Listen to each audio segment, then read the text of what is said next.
Yo, what's good, family?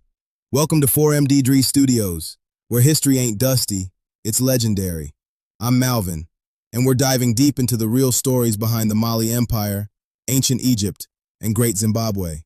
Kings, queens, empires, no boring vibes, just straight facts and fire. Tap in, lock in, let's run it.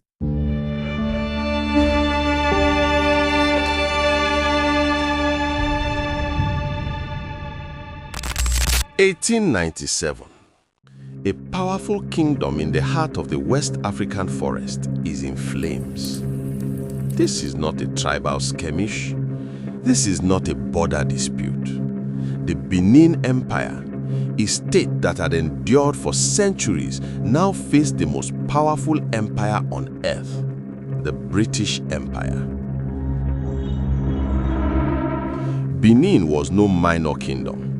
Its administration was organized, its laws were strict, its economy was strong. Its capital was protected by vast earthworks stretching for thousands of kilometers. Its palace was more than a residence, it was an archive. Bronze plaques lined its walls, each one recording battles, rituals, and royal lineage. But by the late 19th century, Europe was dividing Africa, and Benin stood in the way. January 1897. Acting Consul General James Phillips began a mission toward Benin City.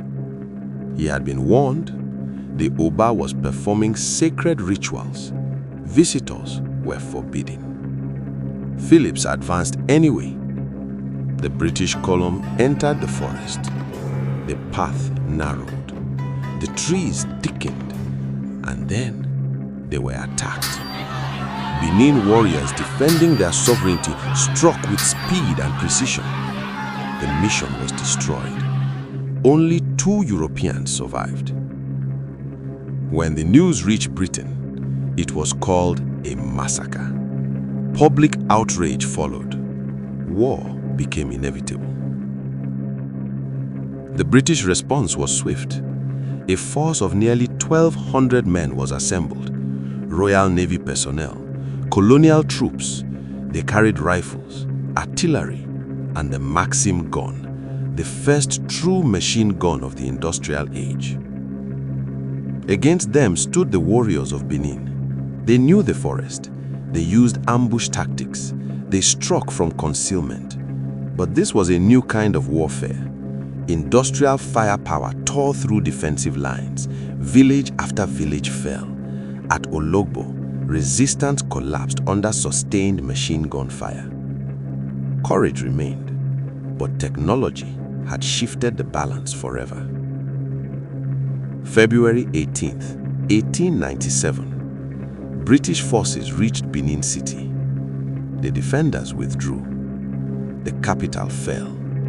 Silence filled the streets. Then, fire. Flames spread through homes, through shrines, through courtyards. The great palace burned. 800 years of imperial history reduced to ash.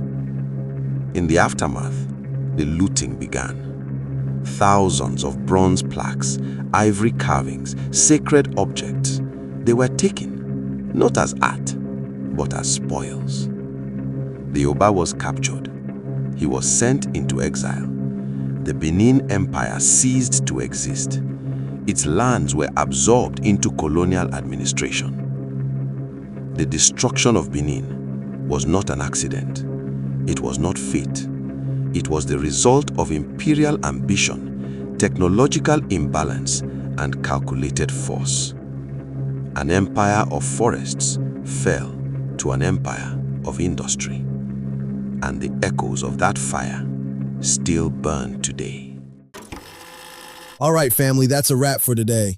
If you rocked with this episode, go ahead and hit that subscribe button and tap the bell so you're locked in for every drop. Don't ghost. Slide to the comments and let me know your thoughts. Share it with your crew too. I'm Malvin. Catch you on the next one. Stay legendary, my people.